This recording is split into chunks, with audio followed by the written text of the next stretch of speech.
Hello മക്കളെ, so ഇന്ന് നമ്മൾ പഠിക്കാൻ പോകുന്നത് എന്താന്ന് ചോദിച്ചാൽ മലയാളം പരീക്ഷയിൽ നിങ്ങൾക്ക് എപ്പോഴും ചോദിക്കുന്ന ചോദ്യമാണ് പര്യായ പദങ്ങൾ, അതേപോലെ വിപരീത പദങ്ങൾ. ഇതൊക്കെ അല്ലെ പര്യായ പദങ്ങൾ ഇംഗ്ലീഷിൽ നിങ്ങൾ സിനോണിംസ് എന്ന് കേട്ടിരിക്കും. അതേപോലെ വിപരീത പദങ്ങൾ എന്താണ്?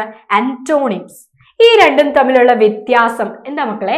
പര്യായ പദം എന്ന് പറഞ്ഞാൽ ഇപ്പൊ നിങ്ങൾ മഴ എന്നൊരു വാക്ക് ഉപയോഗിക്കുന്നു. ആ മഴയ്ക്ക് പകരം നിങ്ങൾക്ക് വർഷം എന്നോ മാരിന്നോ ഒക്കെ പറയല്ലേ. മാരി എന്ന് വെച്ചാൽ എന്താ? മഴ തന്നെയാണ്. അപ്പൊ ഒരേ അർത്ഥം വരുന്ന പദങ്ങളാണ് പര്യായ പദങ്ങൾ. ക്ലിയർ അല്ലേ? അതേപോലെ വിപരീത പദം എന്താണ്? ഓപ്പോസിറ്റ്സ് അല്ലെ, ആന്റോണിംസ് എന്നൊക്കെ നമുക്ക് പറയാൻ സാധിക്കും. വിപരീത പദം ഇപ്പൊ സന്തോഷം, മിസ് വളരെ സന്തോഷത്തിലാണ് ഇന്ന് ക്ലാസ് എടുക്കുന്നത്, അതിന് പകരം ഇങ്ങനെ നിൽക്കുകയാണെങ്കിലോ മിസ് വളരെ ദുഃഖത്തിലാണ് ഇന്ന് ക്ലാസ് എടുക്കേണ്ടതെന്ന് പറയല്ലേ. അപ്പൊ സന്തോഷത്തിന്റെ വിപരീത പദമാണ് ദുഃഖം എന്ന് പറയുന്നത്. അതേപോലെ ദുഃഖത്തിന്റെ വിപരീത പദമാണ് സന്തോഷം. മനസ്സിലായോ ഇത് തമ്മിലുള്ള വ്യത്യാസം എന്താന്ന്? പര്യായ പദങ്ങൾ ഒരേ അർത്ഥം വരുന്ന പദങ്ങളാണെങ്കിൽ വിപരീത പദങ്ങൾക്ക് വ്യത്യസ്ത അർത്ഥമായിരിക്കും, നേരെ തിരിച്ചു വരും, ഉൾട്ടായിരിക്കും. ക്ലിയർ അല്ലേ? യെസ്. സന്തോഷത്തിൻ്റെതാണെങ്കിൽ ദുഃഖമായിരിക്കും. ഇരുട്ടാണെങ്കിലോ ഇരുട്ടിന്റെ വിപരീത പദം എന്താ മക്കളെ? ഇരുട്ട്. ഇരുട്ട്. ഇരുട്ടിന്റെ ഒരു പര്യായ പദം ചോദിച്ചാൽ നിങ്ങൾക്ക് പറയാൻ അറിയോ? ഇരുട്ടിന്റെ പര്യായ പദം തമസ് നമ്മൾ പറയല്ലേ. തമസ് എന്ന് വെച്ചാൽ ഇരുട്ട് എന്ന് തന്നെയാണ് അർത്ഥം. അതാണ് പര്യായ പദം. ഇനി വിപരീത പദം പറഞ്ഞാലോ? ഇരുട്ടിന്റെ വെളിച്ചം. വിപരീത പദം എന്ന് വെച്ചാൽ വെളിച്ചമാണ്. പര്യായ പദങ്ങൾ നമ്മൾ എങ്ങനെയാണ് എഴുതുക? പര്യായ പദങ്ങൾ എഴുതുമ്പോൾ ഇപ്പൊ മിസ് നിങ്ങൾക്ക് ഇരുട്ടെന്ന് പറഞ്ഞു. ഇരുട്ടിന്റെ പര്യായ പദം എഴുതുമ്പോൾ നമ്മൾ എങ്ങനെ എഴുതുക? ഇരുട്ട് എന്ന് എഴുതിയിട്ട് is equal to, അല്ലെങ്കിൽ നിങ്ങൾക്കൊരു ഇത് മാത്രം ഇടാം, ഇരുട്ട്. അതിന് പകരം തമസ് എന്ന് എഴുതാം. ഓക്കെ, തമസ്. ഇത് പര്യായമാണ്. ഇനി വിപരീതം എങ്ങനെ എഴുതുക? ഇരുട്ട് എന്ന് എഴുതിയതിന് ശേഷം ഒരു ഇൻറ്റു മാർക്ക് ഇട്ട് ഇരുട്ട് വെളിച്ചം. ഇതാണ് വിപരീത പദം. ക്ലിയർ അല്ലേ? മനസ്സിലായോ നിങ്ങൾക്ക്? പര്യായ പദങ്ങളും വിപരീത പദവും തമ്മിലുള്ള വ്യത്യാസം മനസ്സിലായോ? യെസ്. ഇനി നമ്മൾ കുറച്ച് പര്യായ പദങ്ങൾ പഠിക്കാൻ പോവുകയാണ്. ആദ്യം പഠിക്കുന്നത് അഗ്നിയാണ്. അഗ്നി എന്താ? തീ അല്ലെ. അഗ്നിയുടെ പര്യായ പദങ്ങൾ മക്കൾക്ക് അറിയോ? മക്കൾക്ക് ഇവിടെ മിസ് തന്നിരിക്കുന്നത് അനലൻ. മക്കളെ, അനിലൻ അല്ല, അനിലൻ കാറ്റാണ് കേട്ടോ. അനലൻ, വഹ്നി, പാവകൻ, ഇതൊക്കെ എന്താണ്? അഗ്നിയാണ്, തീയാണ്. മനസ്സിലായില്ലേ? യെസ്. അതേപോലെ എപ്പോഴും നിങ്ങളോട് ചോദിക്കുന്നതാണ് കാറ്റ്. കാറ്റ്. ഇപ്പൊ ഞാൻ കാറ്റിന്റെ കാര്യം പറഞ്ഞു. ക്ലിയർ അല്ലേ നിങ്ങൾക്ക്? കാറ്റിന് എന്തൊക്കെ നമ്മൾ പറയുന്നു? അനിലൻ എന്ന് പറയാം. കാറ്റിന് അനിലൻ എന്ന് വിളിക്കാം. അപ്പൊ ഏതെങ്കിലും ഒരു ഭാഗത്ത് കാറ്റിന് പകരം നിങ്ങൾക്ക് മറ്റൊരു വാക്ക് എഴുതണമെങ്കിൽ നിങ്ങൾക്ക് അനിലൻ എന്ന് ഉപയോഗിക്കാം. അല്ലെങ്കിൽ മാരുതൻ, മന്ദമാരുതൻ എന്നൊക്കെ കേട്ടിട്ടില്ലേ? യെസ്. അതേപോലെ പവനൻ. പവനൻ ആരാണ്? കാറ്റ് തന്നെയാണ്. ക്ലിയർ അല്ലേ? ഇതൊക്കെ കാറ്റിന്റെ വേറെ പേരുകളാണ്. ഇപ്പൊ മക്കൾക്ക് വീട്ടിൽ വേറൊരു പേരായിരിക്കും അല്ലെ. ഇപ്പൊ മിസ്സിന്റെ പേര് അഞ്ജിത, വീട്ടിൽ ഉണ്ണിമായ എന്നാ വിളിക്കുന്നത്. അതേപോലെ കാറ്റിനെ വിളിക്കുന്ന മറ്റൊരു പേരാണ് ഇതൊക്കെ. പവനെന്നും.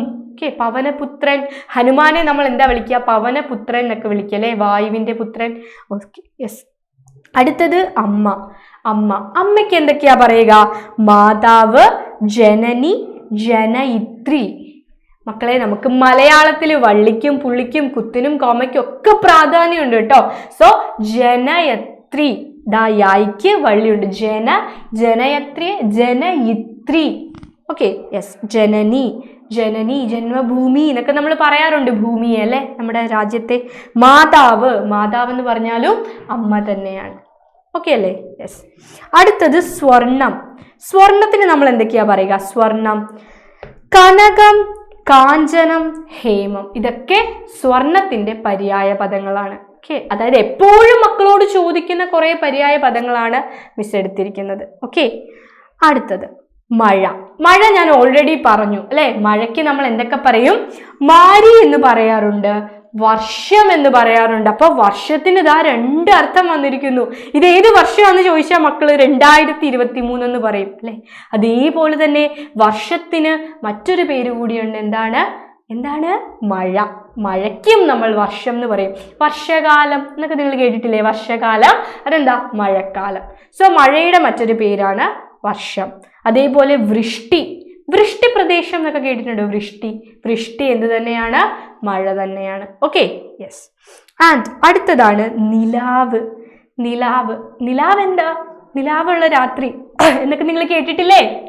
നിലാവുള്ള രാത്രിയിൽ നടക്കാൻ നല്ല സുഖമാണ് അല്ലേ? അപ്പൊ നിലാവിന് നമ്മൾ വിളിക്കുന്ന കുറേ അധികം പര്യായ പദങ്ങളുണ്ട്. നിലാവിനെ എന്തൊക്കെ വിളിക്കാം നമുക്ക്? കൗമുദി, ചന്ദ്രിക, ജ്യോത്സ്ന. ഓർത്തു വെക്കാൻ ഭയങ്കര എളുപ്പമാണ് മക്കളെ. നിലാവ്, ജ്യോത്സ്ന, സിംഗറിനെ നിങ്ങൾക്ക് അറിയില്ല. അപ്പൊ ജ്യോത്സ്നെ കാണുമ്പോൾ നല്ല നിലാവ് ഉദിച്ച പോലെ ഇരിക്കും. അപ്പൊ നിലാവ് മറ്റൊരു പേരാണ് ജ്യോത്സ്ന. പിന്നെ ഈ കൗമുദിയും ചന്ദ്രികയും എങ്ങനെ ഓർക്കും? 2 പത്രങ്ങളുടെ പേരാ. കൗമുദി, ചന്ദ്രിക, 2 പത്രം കേട്ടിട്ടില്ലേ? ആ 2 പത്രവും ഓർത്തു വെക്കുക, നിലാവ് നിങ്ങൾക്ക് കിട്ടും. ഓക്കെ, അടുത്തതാണ് ആകാശം. ആകാശം എപ്പോഴും നിങ്ങളോട് ചോദിക്കുന്ന ഈ ആകാശം, ജലം, അതേപോലെ മഴ, വൃക്ഷം, മരം കേട്ടോ. മരത്തിന് പഠിക്കണം. മരത്തിന് എന്തൊക്കെ നമ്മൾ പറയും? മരത്തിന് നമ്മൾക്ക് വൃക്ഷം എന്ന് പറയാം, തരു എന്ന് പറയാം. തരു, വൃക്ഷം, ഇതെല്ലാം മരത്തിന്റെ പര്യായ പദങ്ങളാണ്. ഓക്കെ, ക്ലിയർ അല്ലേ? യെസ്. ആൻഡ് ആകാശത്തിന് എന്തൊക്കെ പറയും? വാനം എന്ന് പറയും. വാനം. ഗഗന സഞ്ചാരികൾ എന്നൊക്കെ കേട്ടിട്ടുണ്ടോ? ഗഗനം, ആകാശ സഞ്ചാരികൾക്കാണ് നമ്മൾ ഗഗന സഞ്ചാരികൾ എന്ന് പറയുന്നത്. അപ്പൊ ഗഗനം ആകാശമാണ്. വ്യോമം, മക്കളെ വ്യോമസേന എന്ന് കേട്ടിട്ടില്ലേ? എയർഫോഴ്സ്, വ്യോമസേന, അവരൊക്കെ ആകാശത്തായിരിക്കും ഡ്യൂട്ടി അല്ലേ? സോ വ്യോമം ആകാശമാണ്. നഫസ് കേട്ടിട്ടുണ്ടോ? നഫസ്. ആൻഡ് അമ്പരചുംബികളായ കെട്ടിടങ്ങൾ എന്നൊക്കെ നിങ്ങൾ കേട്ടിരിക്കും. അമ്പരചുംബികൾ എന്ന് വെച്ചാൽ എന്താ? ആകാശം മുട്ടുന്ന അത്രയേറെ വലിപ്പമുള്ളത് എന്നാണ് അമ്പരചുംബികൾ. അത്രയേറെ വലിപ്പമാണ്, ആകാശം മുട്ടുന്നത്ര വലിപ്പം, അതാണ് അമ്പരചുംബികൾ. അപ്പൊ അമ്പരം എന്താണ്? ആകാശം. ഓക്കെ, ക്ലിയർ അല്ലേ? മനസ്സിലായോ? അപ്പൊ ഇത്രയും കാര്യങ്ങളാണ് നമ്മൾ ഇന്ന് പഠിച്ചത്. പര്യായ പദങ്ങളാണ് പഠിച്ചത്. ഇനി വേറെ പര്യായ പദങ്ങളും വിപരീത പദങ്ങളും ഒക്കെ ആയിട്ട് മിസ് നിങ്ങൾ എടുത്തെത്തുന്നതാണ്. നമുക്ക് ചേർത്തെഴുതാനും പിരിച്ചെഴുതാനും ഒക്കെ പഠിക്കാം. സോ മക്കൾക്ക് എന്തൊക്കെ വീഡിയോസ് ആണോ വേണ്ടത് അതൊക്കെ നമ്മുടെ കമന്റ് ബോക്സിൽ കമന്റ് ചെയ്യുക.